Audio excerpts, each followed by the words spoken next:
Hello everyone, my name is Jeffrey Kennedy and welcome to the March video edition of Monthly Commodity Junctures. In this episode we're going to be discussing the soybean oil market. Now as you can see from this long-term price chart, this is a quarterly price chart of soybean oil. The operative pattern that we're currently in right now is that of a running triangle, and it began back in 2008. Here we have the initial decline for wave A, looking for wave B, then C, then D, and then wave E. And I suspect wave E at this point, because we're working the running triangle, may actually terminate sometime in 2035. Originally, going back a year or so in my longer term work, I was initially thinking 2030 would be the next opportunity to see a long-term cyclical low in the commodity markets, but some of the markets have been morphing into this, say, larger contracting triangle. So let's stay on point here. We're working a large, again, running triangle from the 2008 peak.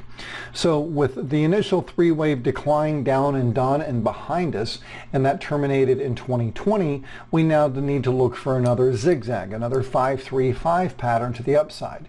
Now moving forward, I'm not sure if we're going to make it all the way to 110, but that's certainly an upside target. Another level that we can examine would be simply to do a 1.382 reverse Fibonacci multiple of wave B. And as you can see, we're almost close to that objective right now at 84.51. The current move up, this advance from 2020, I do see or do view as a 5-wave move for wave A, and then following wave A we pull back ideally into 2023, finish up wave B, and then we see wave C of B climb higher, ideally up to that 110 handle, and that would be sometime in, say, 2025 if everything goes according to plan, and a lot can happen between now and 2025. But if I'm right on the pattern, and this is indeed a contracting triangle, the advance up from the 2020 low must develop as a zigzag and also too clearly into three waves, just as the initial three-wave decline did. Now if we look at the chart a little bit more closely, moving down to the weekly price chart, this is the interpretation I've been using for quite some time, where we really identified basically the bulk of the price action from that June-July peak back in 2021 as a fourth wave move within the larger developing 5-wave sequence. Now within the shorter term substructure, I do think further rally up to 82.43 is possible. So I would like to see the bean oil market continue to climb higher, ideally into April or May, put in a top, and then as we move into June, July, that's when I'll be looking for this market to really begin to roll over and ideally clear the way for a sell-off back to at or near the prior fourth wave extreme of one lesser degree, which would be the 51 handle. So essentially, this kind of goes back and fits in quite well with what we were talking about back in January when I offered you the commodity outlook for 2022, where I stated that much of the strength, a lot of the strength that we saw in 2021 would continue into 2022, but not throughout the entirety of 2022. That's key, because ideally either, say, April, May, or June, July, we will see a significant top in these markets that give way to a significant declines. And the one thing about a commodity market peak is they tend to come down just as fast as they moved up. For example, all you have to do is take a look at the price action back in 2007, 2008, where we saw this vicious move, this parabolic advance in bean oil. And as you can see in the weeks and months that followed, we pretty much saw the inverse. We saw this mirror image, but to the downside. This thing fell like a lead balloon. And there's several examples of this occurring, not just in bean oil, but in commodities. This is why we look for, whenever we're looking for a commodity peak or a top, we tend to look for what we refer to as a V-top. Okay, so when this market is through going up, it will come down just as fast as it rallied. So for example, what I'll be looking for, if we do indeed peak in, say, April or May, then probably by September we could be all the way back down to that 51 handle. Okay, that is certainly a possibility, and that's what we all need to be on guard against. Now let's focus on the current wave, wave 5 of A. Now within this advance, I've been examining the substructure like what we do in commodity junctures, and I still think that there's further rally. The current consolidation I think is best identified as a 4, small degree wave 4, that will give way to another up, down, up sequence, ideally again into April or May. Ideally push us up into this, say, 85 handle right around here.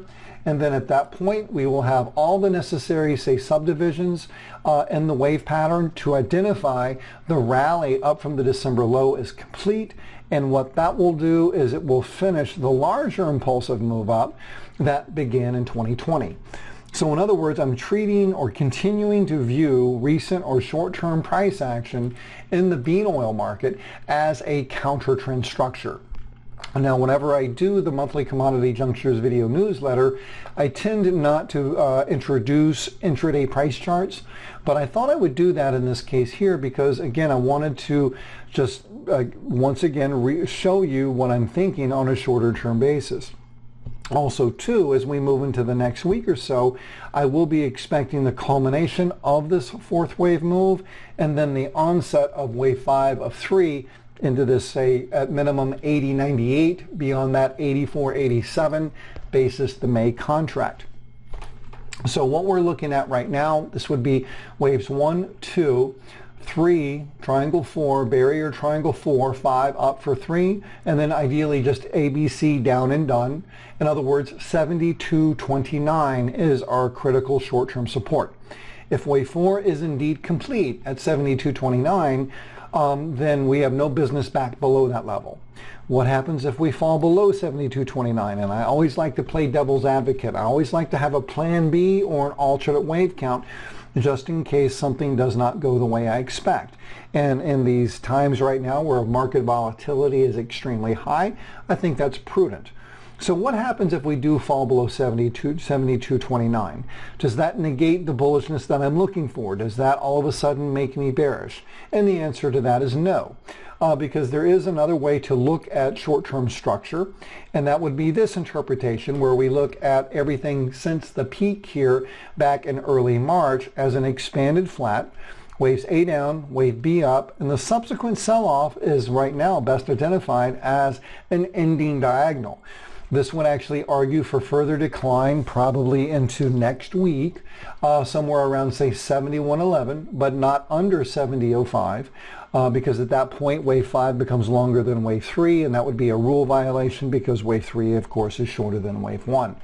So this would allow the market to continue lower for the next, say, 1 to 3 trading days, certainly into next week, put in a low somewhere around that 71 handle, and then give way to further rally.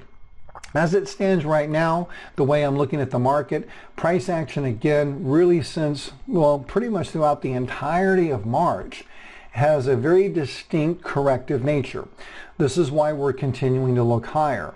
Moreover, for us to go ahead and identify, say, the recent high here in March as an important top, giving way to significant selling, this chart needs to experience much more severe, say, technical damage.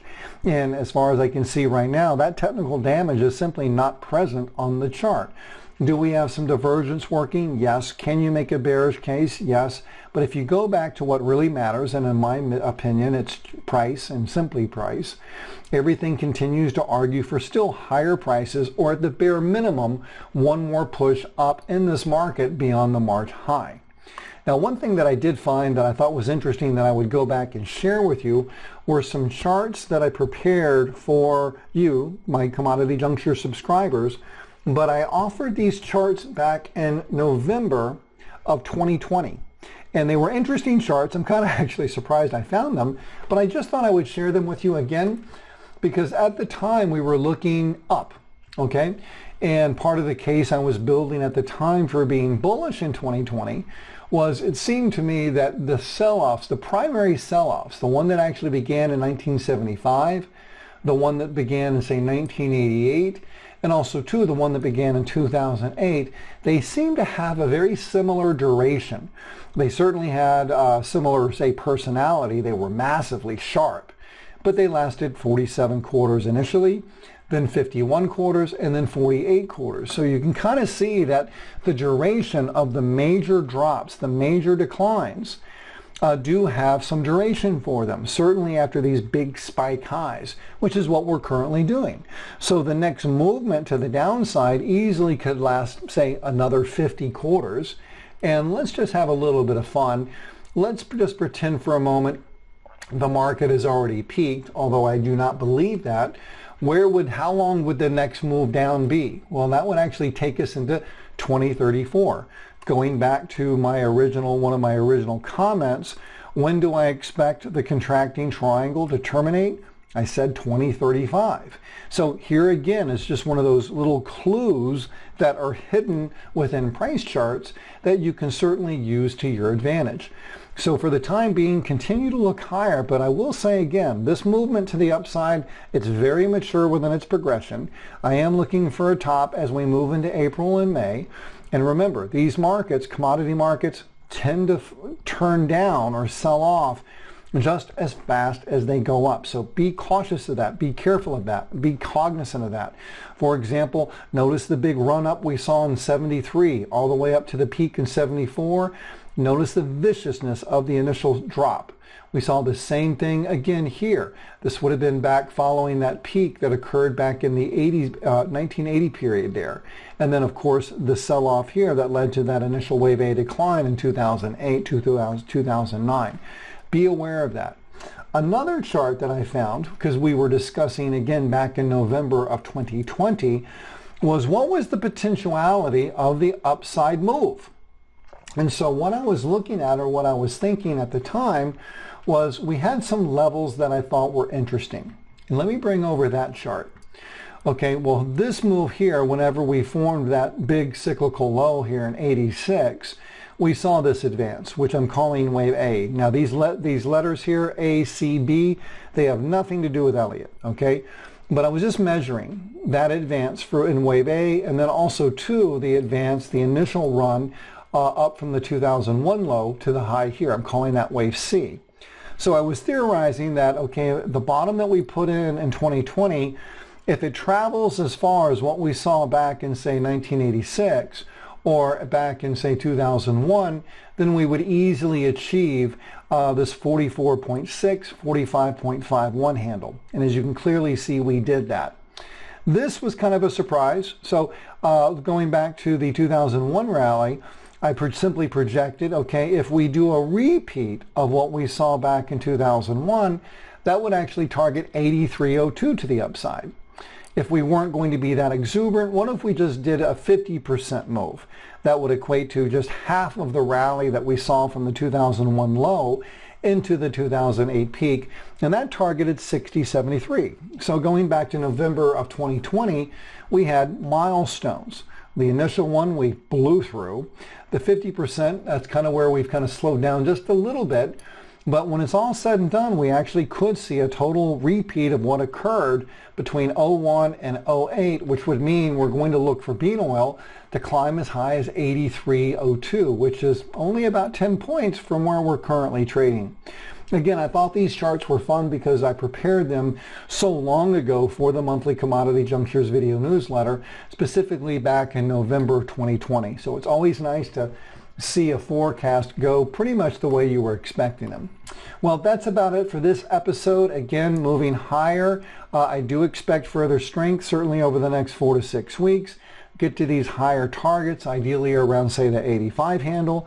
But remember, this year, as we move into this year, the volatility that we've recently seen to the upside since the beginning of the year, it's not going away. It may just be volatility to the downside at some point. So be cautious of that. Well, that's about it for this episode. I'll see you in the next episode where we will be discussing soybean meal. In this episode, we're going to be discussing soybean meal. As you can see, this is a long-term price chart. This is a quarterly price chart. We put in a top back in 73, nice contracting triangle here ending in 2004. This is best identified as a barrier triangle because your BD trend line is horizontal. Then we have our rally into the 2012 peak, which I'm identifying as a very large degree third wave price move, which really places subsequent price action into a corrective context. And I think the pattern that best fits what we're currently looking at right now and what I expect to unfold for, say, the next 5 to 10 years, that a contracting triangle again makes sense in this fourth wave position. So the current wave that we're looking at right now is going to be wave B of the triangle. Now, if this wave B can manage to stay under that wave A origin point, which would essentially be the high that occurred in 2012, then this is essentially best identified as a standard contracting triangle.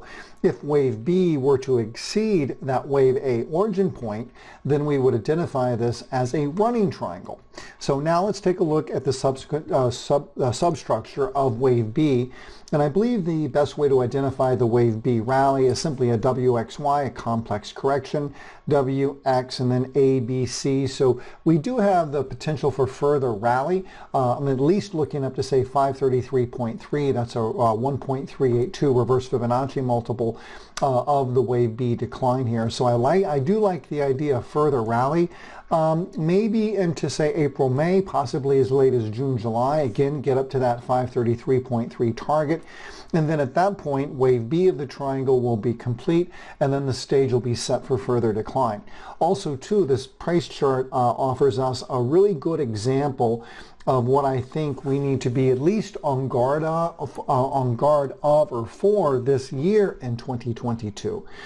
Because of the volatility that we've seen this year, especially in the commodity markets. Whenever you see these kinds of big moves, they tend to give way to significant declines, basically like an 80% retracement. Case in point, let's just look at this price chart. Okay, we can go back to 2016. Look at the big rally that we saw in 2016 and then look at the subsequent sell-off. We went up just dramatically and then came crashing back down. Okay, this is what happens in commodities. This is actually very typical commodity price action. We saw the same thing again between, say, 2020 and 2021.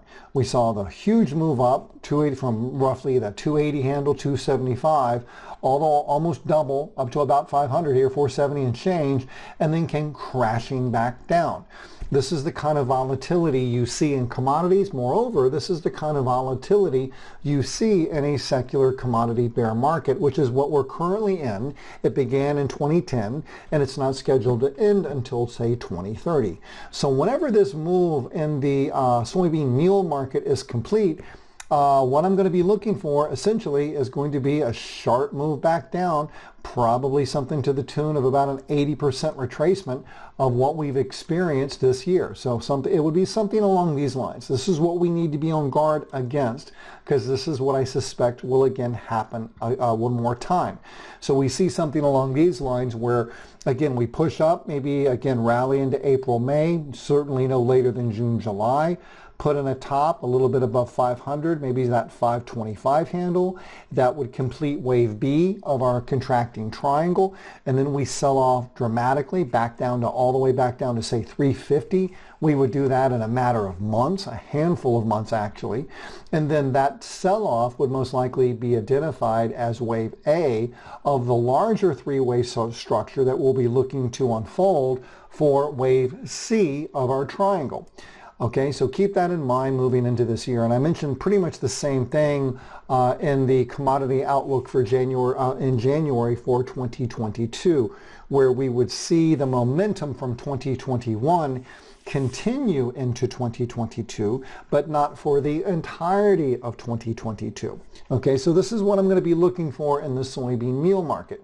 Now let's look next at the daily price chart, and I think the substructure of the advance up off the October low is quite clear. 1, 2, 1, 2, 3, 4, 5, 3, barrier triangle 4, up and 5. Actually, that is a running barrier triangle. Again, because wave B exceeded the wave A origin point, and I do believe we have a horizontal BD trend line here. So maybe a little bit of weakness as we move into next week, bottom out, and then run up to 525.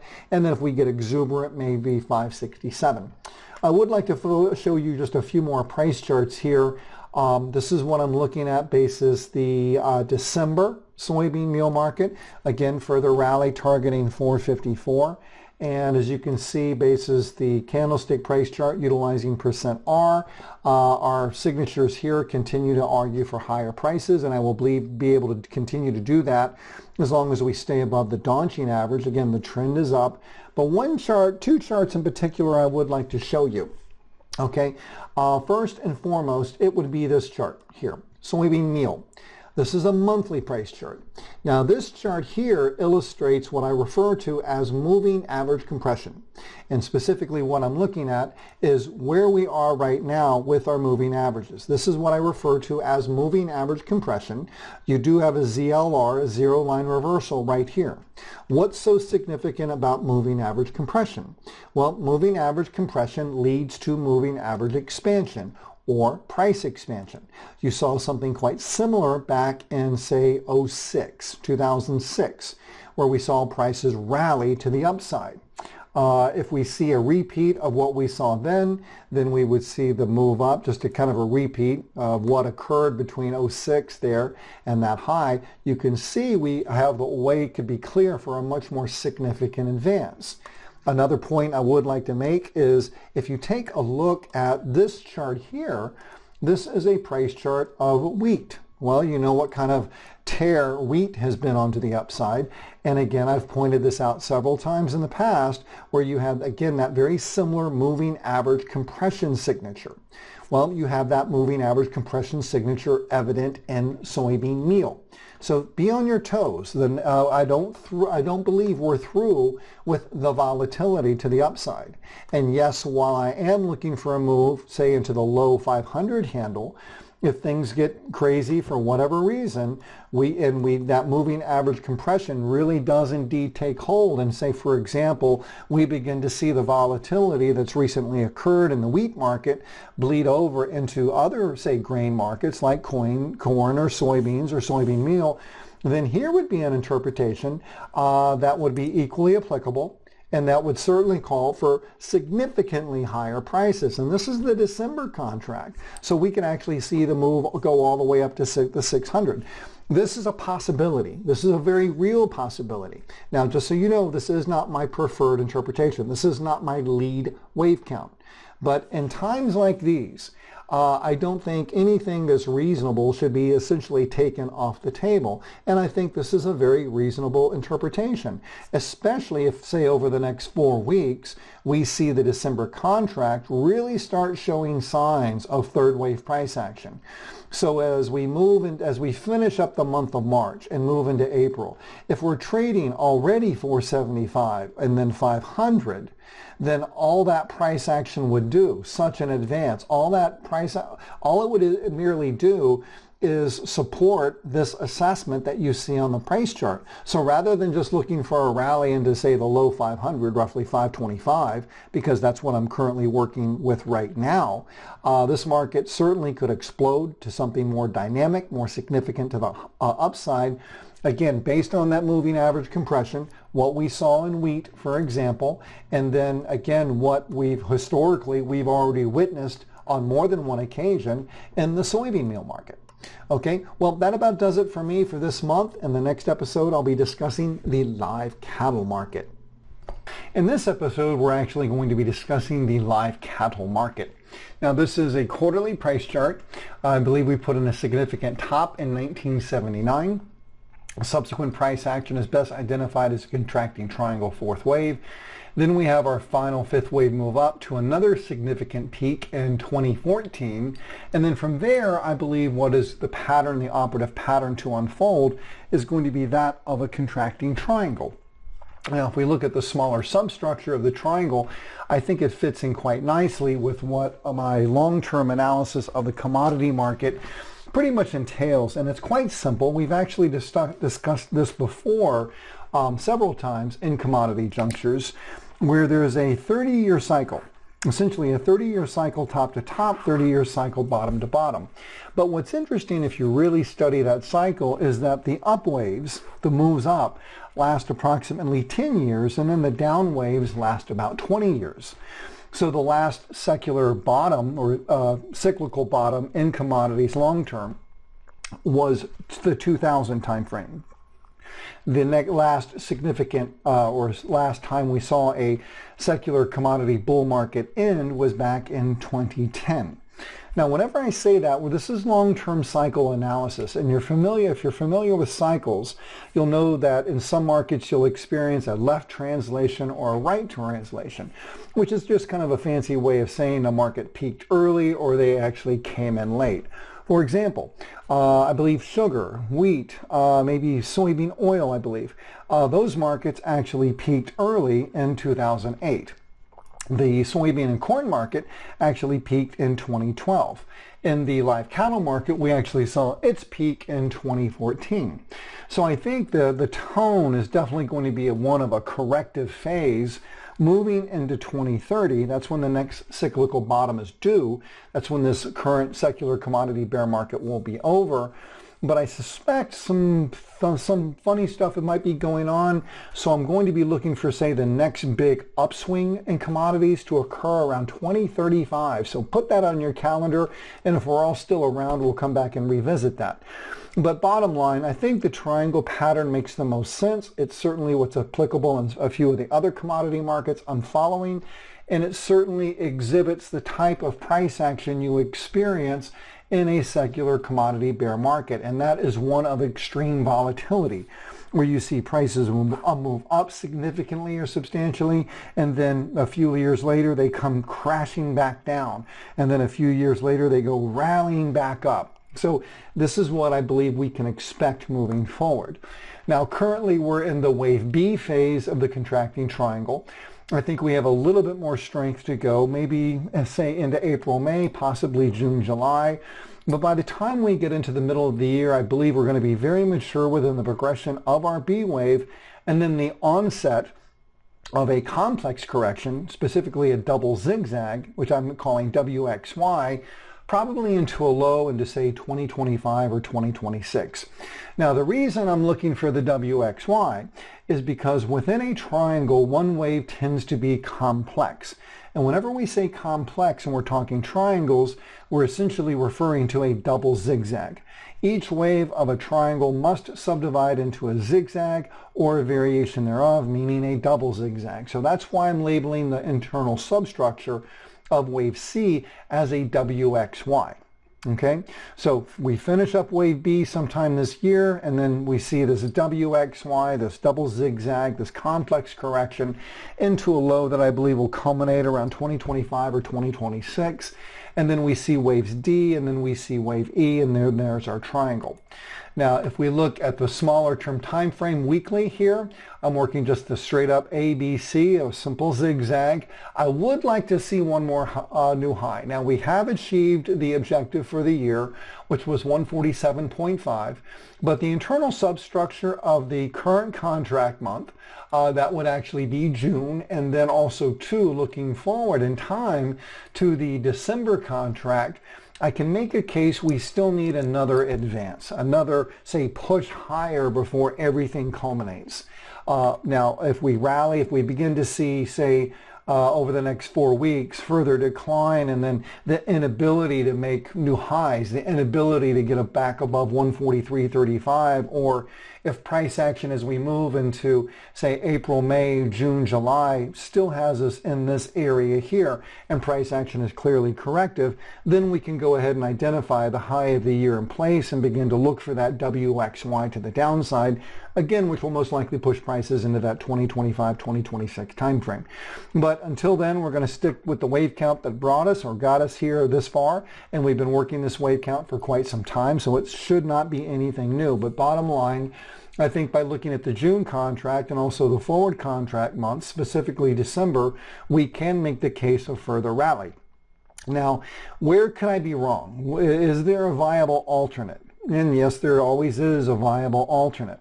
Well, let's go back to the triangle pattern, and I'll show you where the alternate comes into play. Now, typically, whenever we're working triangles, one wave of a triangle tends to be complex, WXY. That's usually the wave C. If it's not wave C, then it's wave B. And if it's not wave B, then it's going to be wave A. In this instance here, I think if wave B is done this year, come June, July, then this is going to just be a fairly straightforward A, B, C to the upside. But if the market wants to be tricky, then I think we could also make the case that once we do see a new high, we will come down, and we're going to have to pay very close attention to that decline, and that the decline could actually be wave B of a larger three-wave move, a larger zigzag that actually pushes live cattle prices back to beyond the high that we saw in 2014 of 172.75. Then this would actually give us a peak around 2025 and not the culmination of wave C. This interpretation, I think, is quite plausible, actually. And the reason why is because our culmination of wave E doesn't occur until 2035. Also, too, one of the things that you have to be on top of or be careful of whenever you're working a contracting triangle, and this is an issue that we all have as Elioticians, is that if there's one issue we have, is that we tend to want to identify the pattern complete before it actually is. In other words, we tend to rush the formation. So in actuality, it may be prudent to look for the triangle to culminate in, say, 2035 rather than 2030. But we'll just take this one wave at a time. This is the operative interpretation as it stands right now. Again, we're going to look for strength April, May, no later than June, July. Finish up the advance from 2020. That'll set the stage for a decline into 2025 for our C wave, and then we'll look for waves D and E. If this advance continues and persists, and certainly the sell-off here unfolds correctively and then is followed by additional strength in 5 waves, then we'll come back and reevaluate and see if we need to adopt the interpretation of a running flat fourth wave, a multi-year, multi-decade running flat fourth wave in this market. Okay, so, well, that about does it for me for this month. As always, thank you very, very much, and I'll see you next month.